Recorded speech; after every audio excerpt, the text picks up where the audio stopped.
Este es un mensaje del pastor John MacArthur, traducido y predicado en español para el mundo de habla hispana. Una de las preguntas que con más frecuencia me hace la gente, y varias personas me han sugerido que la responda, es la siguiente: ¿cómo puedo conocer la voluntad de Dios para mi vida? Recuerdo que cuando era un estudiante en la universidad, estaba muy involucrado en atletismo. Jugaba fútbol, baloncesto, béisbol, etc. Y los atletas ganan una cierta popularidad. Y me preguntaron, ya que yo era cristiano, si quería ir y hablar. Y entonces, siendo un estudiante de universidad, comencé a hablar aquí y allá. Fue mi primer intento de ser un predicador. Y en el proceso se hizo evidente para mí que la gente siempre preguntaba, ¿cómo puedo conocer la voluntad de Dios para mi vida? Y así es que empecé desde muy temprano a estudiar el tema y a tratar de discernir el patrón de las Escrituras para conocer la voluntad de Dios. Desde el principio de mi predicación, fue una especie de elemento sustancial del contenido de lo que yo hablaría con los grupos de los jóvenes, algo que hacía con mucha regularidad. Durante varios años, probablemente casi 3, prediqué de 30 a 40 veces por mes en todo el país a grupos de jóvenes. Y uno de los temas principales que siempre pedían que tocara era conocer la voluntad de Dios. Durante esos años he tenido la oportunidad de ir al Instituto Bíblico Moody, y Phil Johnson me lo recordó. Él lo recuerda. Me lo ha recordado varias veces. Él era un alumno ahí cuando fui a hablar. Era un estudiante allí. Y le dijo a alguien, tal vez a Darlene, ellos no estaban casados en ese entonces: he oído que viene un tipo llamado MacArthur. ¿De qué va a hablar? Y yo les había dicho que iba a hablar de la voluntad de Dios. Y Phil dijo, ¿no sabe que todos los que vienen aquí hablan de la voluntad de Dios? Eso es todo lo que oímos en la capilla. ¿Qué le hace pensar que puede decir algo que ya no se haya dicho? Bueno, yo no sabía que todo el mundo hablaba de eso, y no sabía que era un tema pertinente. Y Phil dijo que él, a pesar del hecho de que no me quería escuchar y no quería oír otro mensaje acerca de la voluntad de Dios, quería sentarse junto a Darlene.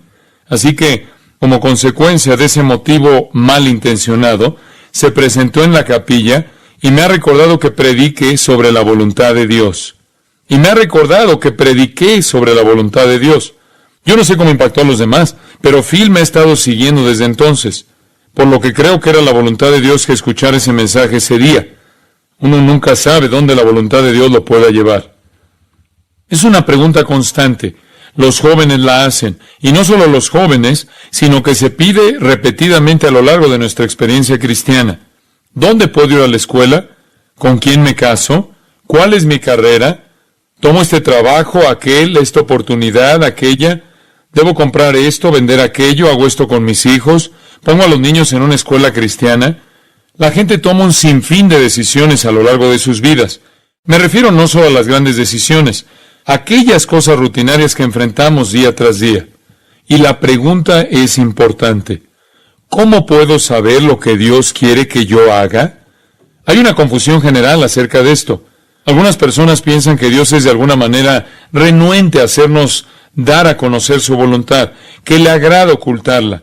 Y así pasamos por la vida como si estuviéramos en una lotería divina, esperando que podamos obtener el número acertado, y puede que no.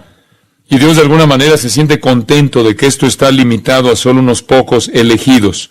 Eso está muy lejos de la verdad. Hay otras personas que piensan que la voluntad de Dios es una especie de experiencia casi trascendental. Están corriendo por la calle bajo la lluvia, se resbalan en el pavimento, se caen y en el piso hay un mapa de la India, y esto constituye el llamado divino, y corren a anotarse para hacer algún tipo de trabajo misionero. Hay otros que están esperando una voz. Están esperando algún tipo de voz interior, algún tipo de voz exterior ordenándoles hacer algo.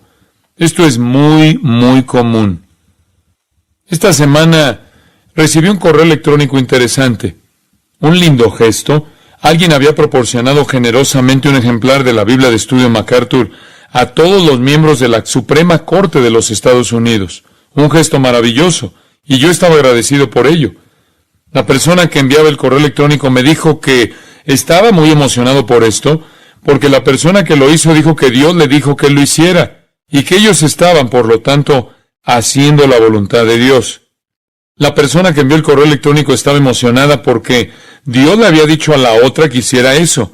Me alegro de que fueran tan generosos como para dar esas Biblias a la Suprema Corte. Pero dudo que Dios les dijera que lo hicieran. Puede que hayan tenido un fuerte impulso de hacerlo, un fuerte sentimiento que ellos interpretaron como que Dios se los estaba diciendo, pero no habría ninguna forma de saber eso. Dios no se revela más de manera audible. Ha cerrado el canon de las Escrituras. La palabra de Dios está completa. Es la fe dada a los santos una vez y para siempre. Ahora Dios nos habla a través de su palabra. ¿Él nos da impulsos? ¿Nos dirige? Sí, lo hace. Pero nosotros no tenemos ninguna manera de saber eso a ciencia cierta. Yo no tengo una luz roja en la cabeza, como dije hace un tiempo, que se enciende cuando se trata de Dios y se apaga cuando soy yo. Yo no tengo ninguna manera de saber eso. Uno hace lo que hace, y quizás en retrospectiva vea la mano de Dios. Pero, ¿cómo podemos conocer la voluntad de Dios? Nosotros no podemos oír voces en nuestras cabezas. No podemos saber que esos impulsos que sentimos es Dios que nos está moviendo. No podemos esperar a que se produzca una experiencia monumental antes de que consigamos algo de conocimiento. ¿Cómo podemos conocer la voluntad de Dios día tras día? Permítame mostrarle dónde hay que empezar. Mateo, capítulo 6. Voy a ser muy práctico y algo breve. Iré rápido. En Mateo, capítulo 6, Jesús instruye a sus discípulos acerca de cómo orar. Escena muy conocida. Y él dice en el versículo 9, Vosotros pues oraréis así, Padre nuestro que estás en los cielos, santificado sea tu nombre. Venga tu reino, hágase tu voluntad como en el cielo, así también en la tierra. Ahora bien, esta es una forma de pensar, y la actitud es, me preocupa que el nombre de Dios será honrado, me preocupa que el reino de Dios avance, y me preocupa que se haga la voluntad de Dios. Así que si quiere conocer la voluntad de Dios, este es el lugar donde debe empezar. Usted comienza orando por ella. Sí, ¿quiere conocer la voluntad de Dios? Ore por ella. Ore. Hágase tu voluntad en la tierra. Ahora, eso no quiere decir simplemente en el sentido más amplio posible que Dios cumpla su voluntad y que abarque todo el tiempo y la eternidad y la creación. No se trata solo de que Dios cumpla su voluntad en la iglesia o mi iglesia local o en el grupo de personas con que estoy con más frecuencia o con mi familia o mi matrimonio. Es algo personal. Estoy diciendo, Dios, quiero hacer tu voluntad. Esa es la mentalidad inicial y necesaria que establece una persona en la voluntad de Dios. Usted tiene que querer eso. Ni ha llegado a el pan nuestro de cada día, dánoslo hoy, y perdónanos nuestras deudas, y no nos dejes caer en tentación, que son cosas personales con respecto a nosotros mismos, hasta que haya pasado por la puerta de que se haga tu voluntad. Esa debe ser nuestra posición diaria. Esa debe ser nuestra forma de pensar. Debemos estar en el lugar de la voluntad de Dios. Debemos hacer la voluntad de Dios en nuestras vidas. Y, por supuesto, el Señor Jesús dio el ejemplo. El siervo perfecto, que cuando se enfrentó a la peor situación posible, una muerte dolorosa en la cruz a manos de los que él había venido a predicar y a manos, si se quiere, de Dios su Padre, frente a esa dolorosa muerte en la cruz, él dijo, no se haga mi voluntad sino la tuya. Recuerden el huerto cuando él dijo, Padre mío, si no puede pasar de mí esta copa sin que yo la beba, hágase tu voluntad. Ese es el pensamiento esencial. Si usted todavía está preocupado por su voluntad, sus planes, su realización, realmente tiene poco o ninguna esperanza de cumplir la voluntad de Dios. Jesús, mucho antes de ir al huerto en anticipación de la cruz, en espera de la cruz, dijo que había venido para hacer la voluntad de aquel que le envió. Pablo, quien siguió el ejemplo de Jesús cerca de la muerte, dijo, hágase la voluntad del Señor. Creo que esa tiene que ser la mentalidad subyacente, es fundamental de todo creyente. Efesios 6:6. Una expresión que lo resuma de una manera muy útil. Al final del versículo, una expresión única. Es decir, que puede ser aplicada a un número de categorías y no está limitada al contexto inmediato. Es la siguiente. De corazón haciendo la voluntad de Dios. Y es, una vez más, el reflejo de una actitud expresada en esa oración. Hágase tu voluntad. Hacer la voluntad de Dios desde el corazón, no con tristeza, no solo por fuera, externamente, sino del corazón. Ahí es en donde tenemos que empezar. Así que si quiere conocer la voluntad de Dios para su vida, entonces usted tiene que querer la voluntad de Dios por encima de todo, sea lo que fuera que la misma pueda ser. Sea lo que fuera que la misma pueda implicar.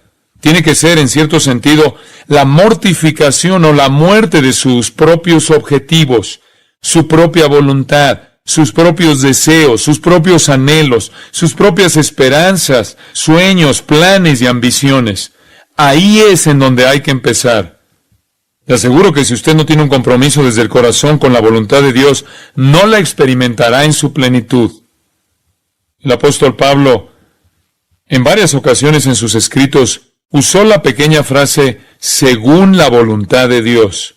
Por ejemplo, en el primer capítulo de Romanos, versículo 10, nuevamente en el capítulo 15 de Romanos, Colosenses 4:12, según la voluntad de Dios.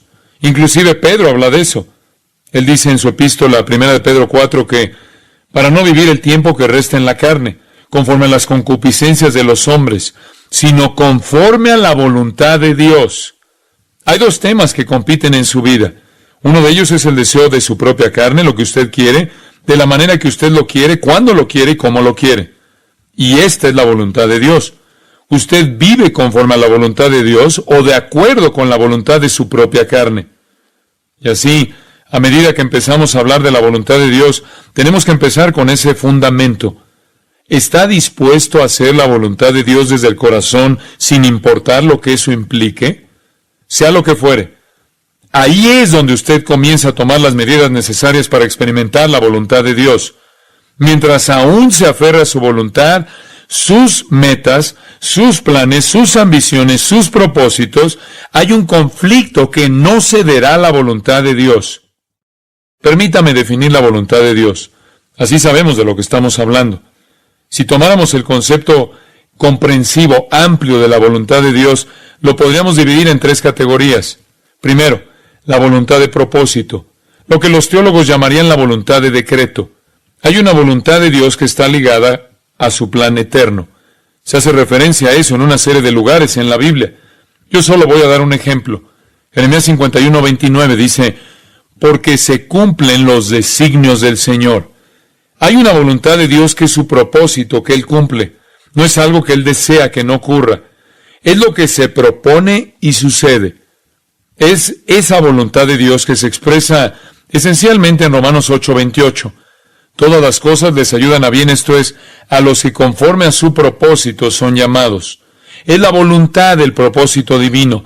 Se propuso crear al hombre, Él se propuso redimir al hombre, Él se propuso salvar a aquellos que el Padre escogió, se propuso elegir a la nación de Israel para que esa nación transmitiera su ley y su evangelio. Se propuso dejar esa nación a un lado por su incredulidad, pero algún día la restaurará y salvará. Se propuso enviar a su Hijo al mundo para vivir, morir, resucitar, ascender a la mano derecha y enviar al Espíritu Santo y establecer la iglesia. Se propuso también que la iglesia fuera al mundo y predicara el evangelio. Se propuso que la iglesia fuera compuesta por los redimidos que serán raptados. A continuación, se ha propuesto que habrá un tiempo llamado tribulación, que terminará con el regreso de Cristo, el establecimiento de un reino de 1000 años, que será el cumplimiento de todas las promesas hechas a Abraham y a David. Y al final de ese tiempo, la destrucción de todos los hombres impíos y demonios, y el establecimiento de los nuevos cielos y la nueva tierra, que es el estado eterno. El vasto plan de redención es la voluntad de propósito de Dios, y cada propósito del Señor se llevará a cabo. Para mostrarlo de nuevo, vale la pena examinar brevemente Efesios 1:9, dándonos a conocer el misterio de su voluntad. Él tiene una voluntad que es de plan y propósito eterno, la cual era un misterio antes que Él la revelara. Nos la ha revelado y aquí está, según su beneplácito, el cual se había propuesto en sí mismo, queriendo decir Cristo. Aquí vemos el propósito, la voluntad de Dios ahora revelada. Él se propuso expresar su misericordiosa intención para con nosotros a través de Cristo. Por lo tanto, el propósito de Dios es ser misericordioso con los pecadores y redimirnos a través de Cristo. El versículo 10 dice, en la dispensación del cumplimiento de los tiempos, así las que están en los cielos como las que están en la tierra. ¿Qué quiere decir eso? Es la suma de todas las cosas en Cristo, las de la tierra y del cielo. Es la morada general de la intención de Dios, que se propuso antes del comienzo de los tiempos en Cristo, a través del plan de redención, el cumplimiento de los tiempos, que es el resumen de todo en el glorioso reino milenial y los nuevos cielos y tierra eternos. Es la voluntad de su propósito. Versículo 11. En él asimismo tuvimos herencia, habiendo sido predestinados conforme al propósito del que hace todas las cosas según el designio de su voluntad. Al principio, Él planificó que recibiríamos una herencia al final. Dios tiene una voluntad de propósito eterno que está desarrollando. Eso se refiere a su plan eterno. El segundo elemento en la voluntad de Dios es su voluntad de deseo. Lo llamaremos así. En el primero, la voluntad de propósito, todo lo que Dios se propone sucede exactamente como Él se lo propuso. En la segunda categoría, su voluntad de deseo, Dios desea cosas que no suceden, y esto también es un misterio para nosotros. Este elemento de su voluntad no está explicado del todo a nosotros en las Escrituras. Pero hay cosas que no le agradan a Dios. Por ejemplo, no quiero la muerte del impío. Él deseaba que Jerusalén se salvara, Lucas 13:34, y no fue así. Desea que todos lleguemos al arrepentimiento. Pero también es cierto que Dios le dijo a Jerusalén, a través de Cristo, que muchas veces quiso juntarlos y ellos no quisieron. En el Antiguo Testamento Dios le dice, ¿por qué moriréis, casa de Israel? En el Nuevo Testamento Jesús dice, venid a mí todos los que estáis trabajados y cargados, y yo os haré descansar. Cuando Jerusalén no se arrepintió, Jesús lloró. Hay un deseo de parte de Dios que no se cumplió. Dios no encuentra ningún placer en el pecado, en un acto de pecado. Dios no encuentra ningún placer en el pecado continuo, y no encuentra ningún placer en el pecado eterno, que es esencialmente lo que es el infierno. Se trata de seres, ángeles y personas que existen por siempre en un estado de pecado y odio permanente a Dios, y sin embargo, Él lo permite. Ese es el misterio. ¿Por qué lo permite? Debido a que se adecúa a su propia gloria permitirlo. Es apropiado para su propia gloria manifestar su naturaleza en la ira y el juicio en contra de aquellos que rechazan el Evangelio. Su voluntad de propósito siempre se cumple. Existe la voluntad de deseo que va en contra de su propio placer. Pero estamos hablando de la tercera categoría. Es la voluntad de Dios respecto a sus mandamientos. Hay un elemento de la voluntad de Dios en las Escrituras que representa las instrucciones que Él desea que su pueblo obedezca. Él quiere que los obedezcamos. Él nos da la libertad para obedecerlos o desobedecerlos. Eso es de lo que estamos hablando. ¿Cuál es la voluntad de Dios para mi vida? No en el sentido de su plan eterno. Si yo soy suyo, si yo pertenezco a Él, si yo soy una persona que ha sido elegida por Él y predestinada, un elegido para pertenecer a Él, ¿cuál es su voluntad para mi vida? Esa es la pregunta. Lo que se refiere a sus mandamientos para mi vida aquí. No hay ninguna instrucción en la eternidad, ya que solo hay obediencia y nada más. ¿Qué quiere Él de mí? Se lo voy a decir. Pero primero voy a decirle esto. Dios quiere algo de usted. Él tiene una voluntad para su vida. Ahora, si Él tiene una voluntad para su vida, pienso que es bastante obvio que Él quiera que usted la sepa. ¿Está de acuerdo con eso? Dios tiene una voluntad para su vida en términos de la voluntad de mando. Él tiene un propósito y una dirección para su vida aquí y ahora en este mundo.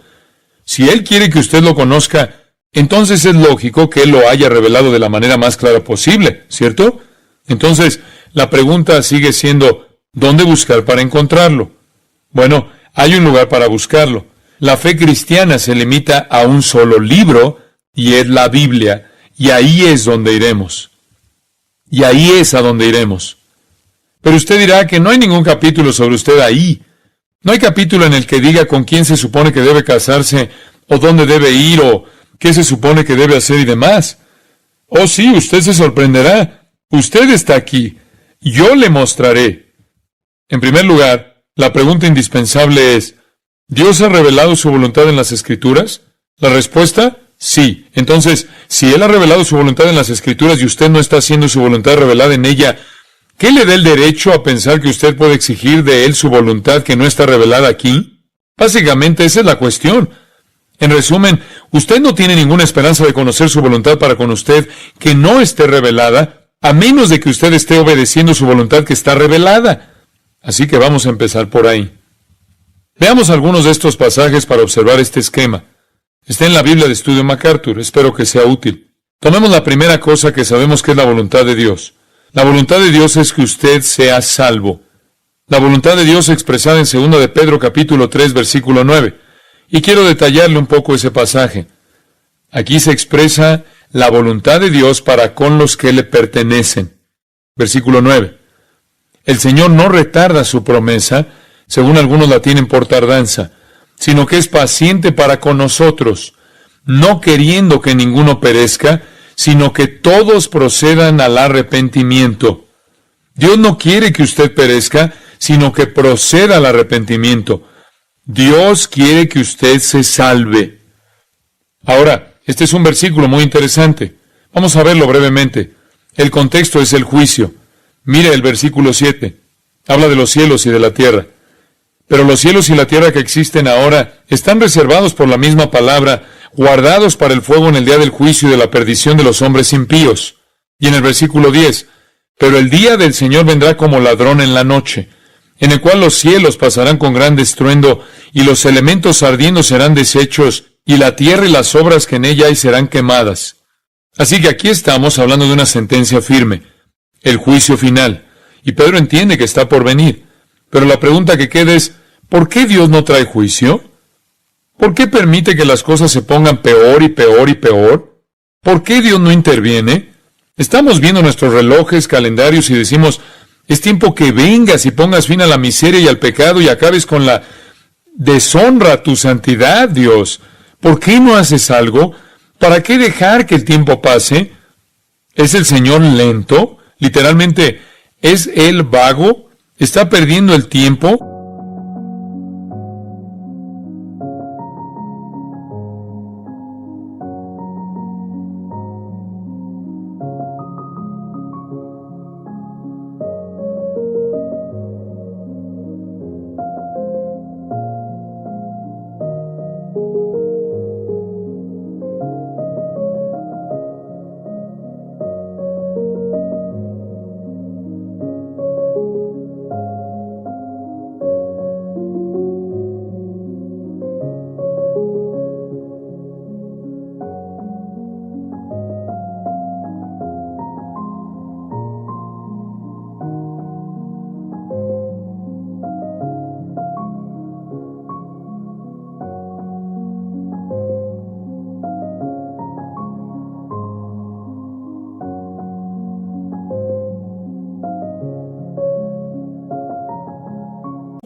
¿Acaso es Él holgazán?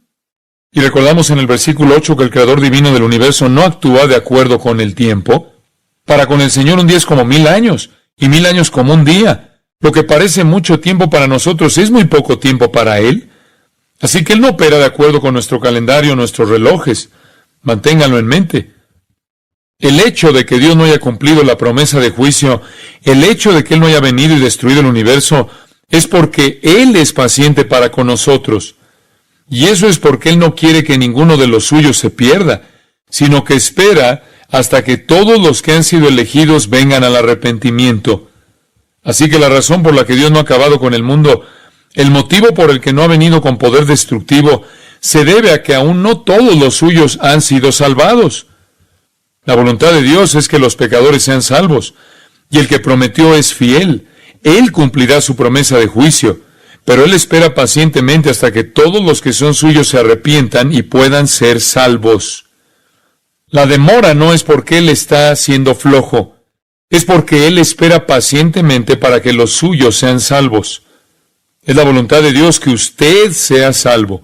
Usted no puede ni siquiera entrar en la categoría de experimentar la voluntad de Dios si no es salvo. Solo pertenece a aquellos que son salvos. Permítame decirlo de manera muy simple. Si usted no es un cristiano, si no es salvo, si no ha confesado a Jesús como Señor y Salvador, se ha arrepentido de sus pecados y lo ha aceptado, no hay ninguna voluntad de Dios para usted, excepto una sola cosa. Dios quiere que usted perezca para siempre en el infierno eterno. Eso es todo. El resto no importa. No importa. Así que si usted no ha sido salvado, no pregunte, ¿qué quieres de mi vida? Si usted no va a tener fe en Jesucristo, ni siquiera es capaz de conocer o experimentar la voluntad de Dios que tiene para aquellos que son salvos. Observe 1 Timoteo 2:4.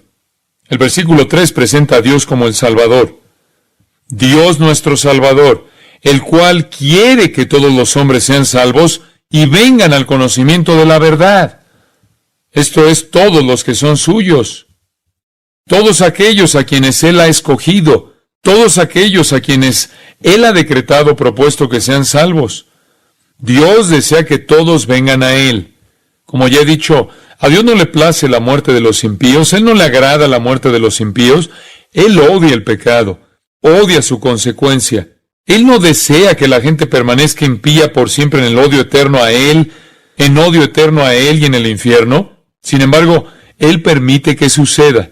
Él soporta, dice Romanos, vasos de ira preparados para destrucción, pero Él esperará para cumplir su deseo de que los suyos lleguen al conocimiento de la verdad y se salven. Solo aquellas personas que son salvas, solamente aquellas personas que aceptan al Salvador, solo las personas que hacen la voluntad del Padre, en las palabras de Mateo 2 y Marcos capítulo 3. Solo aquellos que hacen la voluntad del Padre creyendo en el Hijo, tienen la capacidad de conocer la voluntad de Dios. Los que hacen la voluntad de Dios al creer en el Hijo, confesando al Hijo, de acuerdo con 1 de Juan 2:17, tienen vida eterna. Así que ese es el primer elemento de la voluntad de Dios. ¿Quiere saber la voluntad de Dios? ¿Quiere conocerla? Entonces sea salvo. Confiese a Cristo como Señor y Salvador. Efesios 5. El segundo punto de la voluntad de Dios. La voluntad de Dios revelada. Luego, veremos la que no está revelada y se aplica específicamente a usted. Efesios 5. No seáis insensatos. Otra palabra para necio. No seáis insensatos, sino entendidos de cuál sea la voluntad del Señor. Por lo tanto, si usted no entiende la voluntad de Dios, usted es un necio. Eso es lo que dice. Usted se preguntará cuál es. Está aquí en el versículo 18. No os embriaguéis con vino, en lo cual hay disolución. Antes bien, sed llenos del Espíritu. Permítame darle el contexto. Los creyentes venían de una religión pagana griega que creía que a través de la embriaguez se llegaba a estar en comunión con los dioses. Iban al templo de Baco, cuya ruina está al este de Damasco. Las grandes fiestas bacanales. Se relacionaban con las sacerdotisas en orgías sexuales. Comían ávidamente celebrando a Baco, el dios de la embriaguez. En el centro del pasillo del templo había un gran pozo en donde vomitaban para luego regresar y poder continuar comiendo y bebiendo. De esta manera uno se elevaba para tener comunión con los dioses, con orgías sexuales, gula y ebriedad. Todas las columnas tienen vides y uvas celebrando a Baco, el dios del vino. Pablo llega y dice que están equivocados, que así no se elevan, sino que se hunden, que eso es disipación, lo cual es sinónimo de desintegración, lo opuesto a elevarse, algo destructivo. Si usted quiere estar en comunión con Dios, si quiere conocer el corazón y la mente de Dios, no haga eso, haga lo siguiente: llénese del Espíritu. Eso es lo que produce intimidad con Él, conocimiento de su mente. Todos los cristianos poseen el Espíritu Santo. Romanos 8:9. Si usted no tiene el Espíritu, no es un cristiano. Si usted lo es, lo tiene. 1 Corintios 6:19. ¿O ignoráis que vuestro cuerpo es templo del Espíritu Santo? 1 Corintios 12:13. A todos se nos dio a beber de un mismo Espíritu. Entonces, lo que necesitamos hacer es llenarnos del Espíritu. Eso indica la idea de control total. La palabra lleno es la palabra pleró. Esa palabra significa estar lleno, algo no estático. No es la idea de llenar un vaso. Se ilustra mejor viendo cómo se utiliza en varias descripciones del Evangelio. Por ejemplo, se utiliza la palabra en Juan 16:6. Tristeza ha llenado vuestro corazón. Habla de tristeza que domina una persona, que toma control. Lucas 6:11. Y ellos se llenaron de furor. Lucas 5:26. Llenos de temor. Y en cada caso, la palabra indica una emoción que domina. Literalmente, la pérdida de todo balance y equilibrio. Cuando usted dice que alguien está lleno de tristeza, quiere decir que esa tristeza ya no se puede mezclar con la alegría que nos ayuda a mantenernos balanceados emocionalmente. Cuando uno dice que alguien está lleno de locura, quiere decir que ha tocado fondo. Cuando usted dice que alguien está lleno de enojo, quiere decir que perdió el control. Cuando alguien está lleno de miedo, quiere decir que está en pánico. No hay manera de ver ningún balance en su estabilidad emocional. Y básicamente vamos por la vida y hay cosas que nos hacen felices y cosas que nos entristecen todo el tiempo. Tenemos que mantener un balance, un equilibrio. Cuando uno empieza a ver cosas tristes en la vida y se concentra en ellas, la balanza se desequilibra y usted trata de alegrarse y pensar en todas las cosas buenas que están sucediendo. Lo mismo sucede con el enojo. Hay muchas cosas que le pueden enojar. Entonces, usted piensa en todas las cosas por las que debería estar agradecido y mantiene su balance. Hay cosas que le pueden asustar. Si pensara todo el tiempo en terremotos, incendios, accidentes, el cáncer, enfermedades del corazón, usted iría por la vida en pánico, pero no lo hace. Piensa en sus hijos, sus nietos, disfruta una buena comida, besa a la persona que ama y equilibra su vida, hasta que la persona que ama muere y está lleno de tristeza. O hasta que un día llega a su casa y hay un hombre con un arma, y usted ya no puede equilibrar el miedo y tiene el corazón en la boca. Esa palabra es lleno. Esta es la palabra lleno. Está lleno del Espíritu significa que usted se ha ido. No tiene más voluntad propia, no tiene objetivos, ni ambiciones, excepto aquellas que le pertenecen al Espíritu Santo. Eso es estar lleno de Él, estar dominado, controlado por Él. La balanza completamente volteada a favor del Espíritu, bajo el control total de Él. Él domina su mente. Pero, ¿cómo puede suceder eso? No es una experiencia estática. No es una nube sobrenatural que llega usted y hace ciertas cosas. Estar dominado por la voluntad del Espíritu, por la mente del Espíritu, es estar dominado por las Escrituras.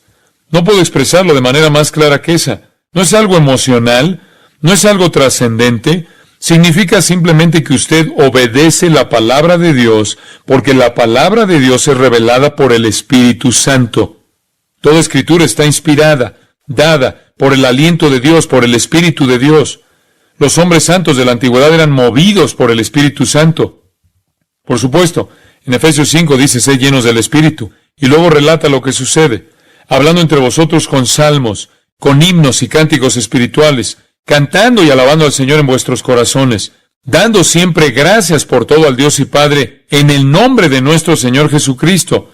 Comienza a alabar porque usted está lleno del Espíritu, y luego agradece. Agradece por todo lo que recibe a través del Señor Jesucristo, y da gracias a Dios Padre. Luego se somete en temor a Cristo. Si es una esposa, se somete a su esposo. Y si es un esposo, ama a su esposa. Y si es hijo, versículo 1 del capítulo 6, obedece a sus padres. Y si es padre, no provoca ira a los hijos, sino que los cría en disciplina y amonestación del Señor. Y si es un empleado, obedece a su jefe, versículo 5. Y si es un jefe o empleador, versículo 9, cuida de sus empleados. Todas las relaciones son afectadas. Primero, usted alaba a Dios, le agradece, se somete unos a otros. Es lo que debe ser como esposa, como esposo, como hijo, como padre. Y aún fuera del hogar, en sus relaciones sociales, usted es lo que debería ser. Afecta cada área de su vida. Eso es estar lleno del Espíritu, Efesios 5. Permítame darle el paralelo en Colosenses 3:16. Verá las mismas cosas. Enseñanza, exhortación, salmos, himnos, cánticos espirituales, alabanza, agradecimiento a Dios en el corazón. Exactamente lo que dice Efesios 5. Y en el versículo 18, las casadas están sujetas a los esposos. Versículo 19. Los maridos, amad a las esposas. Versículo 20. Hijos, obedeced a los padres. 21. Padres, no exasperen a sus hijos. Y en el versículo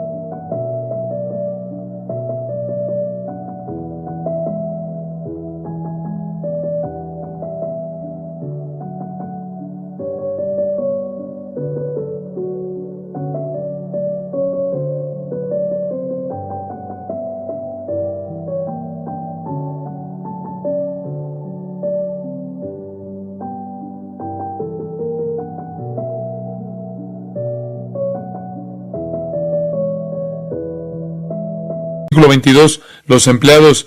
En el capítulo 4, versículo 1, los patrones, los jefes. Las mismas categorías, el mismo resultado, excepto por una diferencia. Versículo 16, no dice sed llenos del Espíritu y eso es lo que sucederá. Dice, la palabra de Cristo mora en abundancia en vosotros y esto sucederá. Escuche con atención. Si los efectos son los mismos, entonces la causa es la misma. En un lugar dice, sed llenos del Espíritu, y en el otro dice, la palabra de Cristo mora en abundancia en vosotros. En consecuencia, ambas son lo mismo. La conclusión es que ambas son lo mismo. Ser controlados por el Espíritu no es distinto a ser controlado por la mente del Espíritu que está revelada en las Escrituras. Entonces, ¿cuál es la voluntad de Dios para su vida? Que usted sea salvo y lleno del Espíritu, lo cual significa bajo el control constante de la mente del Espíritu expresada en la palabra. Tercero, algo muy práctico. Primera de Tesalonicenses 4:3. Pues la voluntad de Dios es vuestra santificación. ¿Qué significa eso? Santidad, pureza, separación del pecado. Esa es la voluntad de Dios. Es una gran categoría. Versículo 3. Que os apartéis de fornicación. Principio número 1. La voluntad de Dios es que usted se aparte del pecado sexual. ¿Cuán alejado? Lo suficiente como para ser santo, para no tener manchas, para que nada ilícito sea alimentado en su mente. Permanezca alejado. Esto es algo negativo. En el próximo versículo, algo positivo. Cada uno de vosotros sepa tener su propia esposa en santidad y honor. El principio número 1 es alejarse del pecado sexual. Alejarse lo suficiente para que no nos influencie en absoluto. Apartarse de cualquier pensamiento ilícito. Segundo, use su cuerpo para que honre a Dios. Esto es positivo. Lo negativo es alejarse del pecado sexual. Lo positivo es usar su cuerpo para la gloria de Dios. No haga aquello que deshonre a Dios y haga aquello que le honre. En el versículo 5 está el tercer principio. No en pasión de concupiscencia como los gentiles que no conocen a Dios. No actúe como el mundo a su alrededor. No deje que el modo de vida del mundo le absorba. No actúe como la gente pagana impía. No se comporte como ellos lo hacen. Eso no es lo que Dios quiere de usted. No sucumba a la cultura. ¿Y cómo se comportan ellos? De acuerdo con su lujuria. De acuerdo con la lujuria. Si quieren algo, lo obtienen. Y luego lo justifican. Usted no puede vivir de ese modo. No puede vivir como viven los incrédulos. Ellos viven de acuerdo con sus pasiones lujuriosas. Eso es lo que dice. La voluntad de Dios es que usted no viva de esa manera. Aléjese del pecado sexual. Use su cuerpo de manera que honre a Dios. No proceda como un pagano y cuarto, no transgreda. No defraude a su hermano en este asunto. Nunca se aproveche de manera sexual del otro. Nunca busque obtener ventaja sexual del otro. No cruce esa línea. No se aproveche del otro. Usted está defraudando la virtud, la santidad, la pureza de esa persona. No lo haga. Esa es la voluntad de Dios.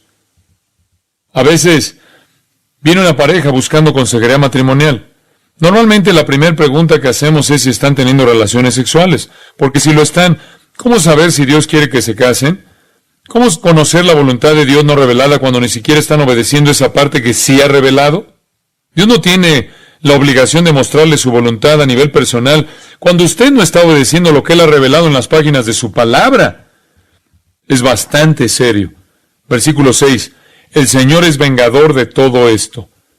Si usted quiere tener problemas en la vida, busque la venganza de Dios. Dice a continuación, como ya os hemos dicho y testificado, nosotros lo hemos dicho, les hemos advertido, no lo hagan porque Dios es mi vengador. Versículo 7, pues no nos ha llamado Dios a inmundicia, sino a santificación.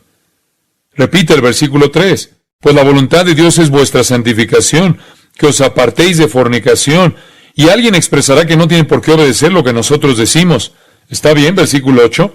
Así que el que desecha esto, no desecha a hombres, sino a Dios, que también nos dio su Espíritu Santo. La voluntad de Dios es que usted sea salvo. Él le da el Espíritu Santo. Y espera que usted sea santo porque tiene la capacidad, por virtud de la fuerza del Espíritu, cuando es controlado por Él mismo, a través del poder controlador de la verdad en usted. Usted está en la iglesia, le enseñamos la palabra, le enseñamos la verdad para darle la mente del Espíritu, para que el Espíritu de Dios pueda controlar su vida. Dios le dio el Espíritu Santo para hacerlo, y Él espera que usted sea santificado. La voluntad de Dios es que usted sea salvo, lleno del Espíritu, santificado. Usted puede comenzar a preguntarse con quién debería casarse, qué trabajo debería tener, qué escuela, etcétera, etcétera, cuando usted haya comenzado a obedecer la voluntad de Dios que ha sido revelada. Entonces usted puede preguntarle a Dios lo que Él no ha revelado. Y cuarto, la sumisión. Primera de Pedro 2. Someteos a toda institución humana, ya sea al rey como a superior, y a los gobernadores como por él enviados para castigo de los malhechores y alabanza de los que hacen bien. Y bíblicamente, el gobierno tiene una función dominante. El gobierno, tal como conocemos en Estados Unidos y el resto del mundo, ha ido mucho más allá de lo que Dios pretendió que fuera.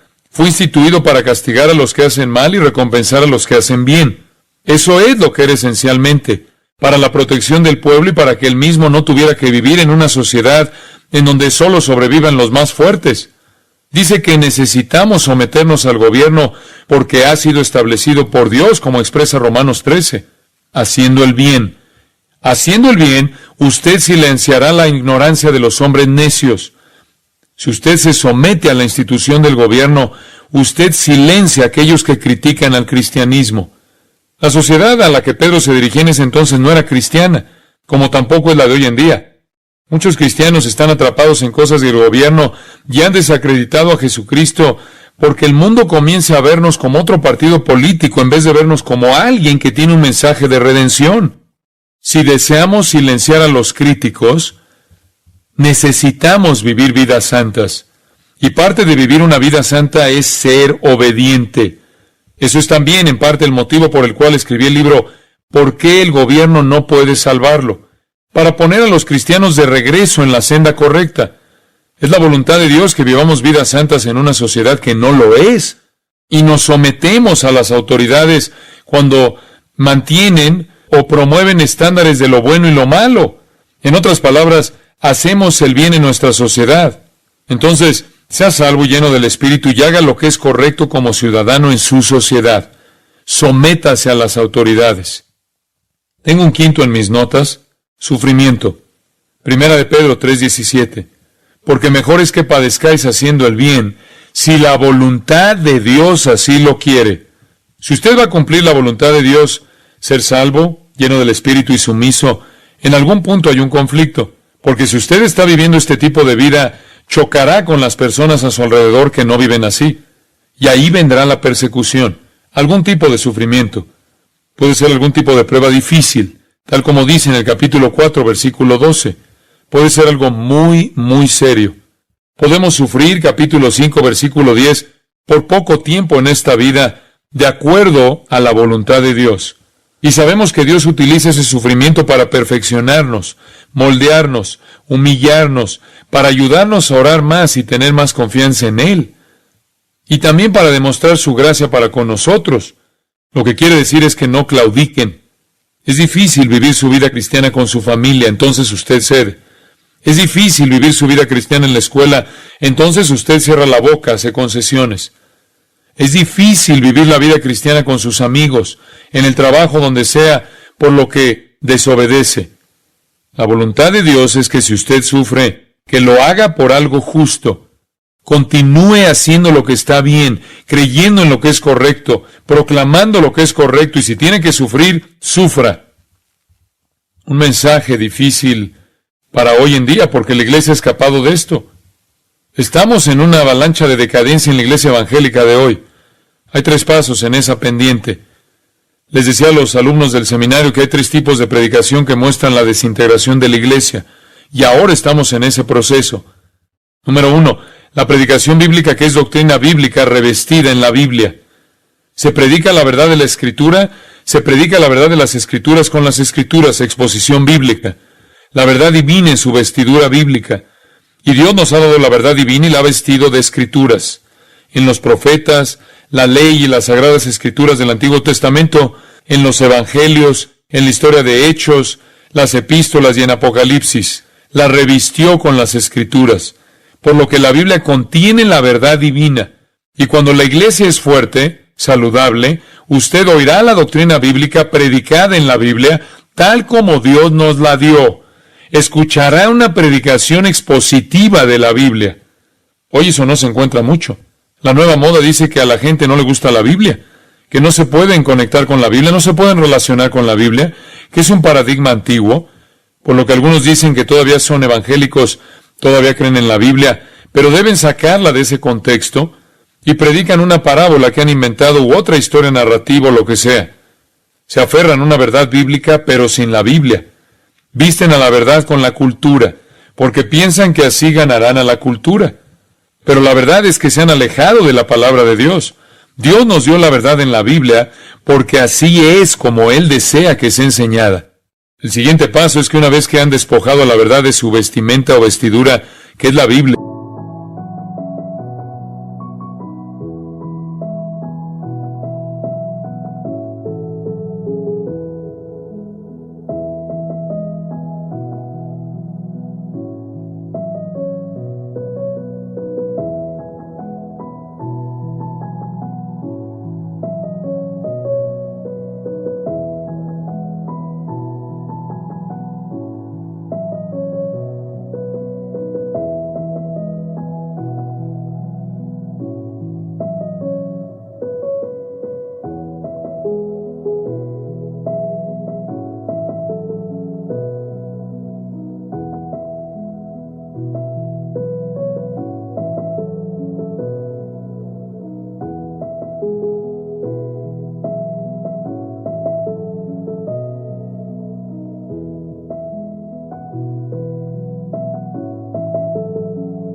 lo que hacen es que violan o cruzan una línea que no deben cruzar, tirando por la borda la verdad. Este es el tercer paso, es transigencia, cruzar esa línea. ¿Qué quiere Dios de nosotros? Él quiere doctrina bíblica que sea vivida en la vestimenta bíblica, sin transigencias, lo cual puede llevarnos al sufrimiento. ¿Cuál es la voluntad de Dios para su vida? Que sea salvo, lleno del Espíritu, santificado, sumiso, que vive en la sociedad de una manera justa y que no le importe sufrir porque usted no transigirá en la verdad. Usted no desobedecerá la verdad. Esa es la voluntad de Dios para su vida. Dirá que eso no le ayuda, que no comprende, que tiene que tomar una decisión hoy. ¿Y qué es lo que le estoy diciendo? Tengo uno más. Dar gracias. Primera de Tesalonicenses 5:18. Dad gracias en todo, porque esta es la voluntad de Dios para con vosotros en Cristo Jesús. ¿Difícil? No lo es.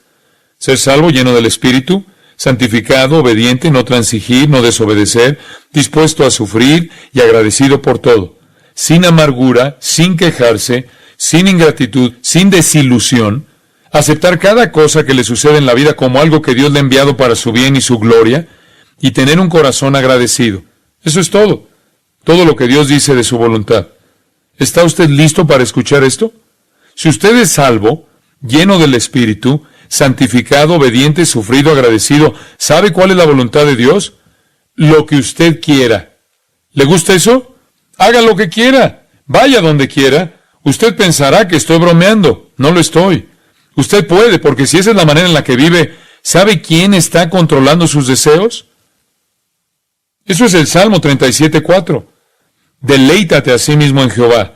Él es su deleite. Usted está consumido con su deleite en Él. Usted quiere su voluntad con el corazón. Usted está haciendo todas esas cosas y como Él está en control, sus deseos son los deseos de Él. Haga lo que usted desee. La gente me pregunta por qué vine a Grace Community Church. Yo quería. No escuché una voz, excepto la de mi esposa. Ella dijo que viniera. Pero no escuché ninguna voz sobrenatural. Vine porque quería venir. Hago lo que siento y siento que lo que deseo encaja en el marco de vivir una vida santa. Y Dios planta ese deseo. Cuando dice que le dará a usted el deseo de su corazón, no significa que le dará a usted lo que usted desea. Significa que causará que su deseo sea el de Él. Por lo que vaya y haga lo que quiera. Su corazón está bien. ¿No es eso una buena noticia? ¿No es eso libertad? Pero usted tiene que ser obediente al modelo establecido.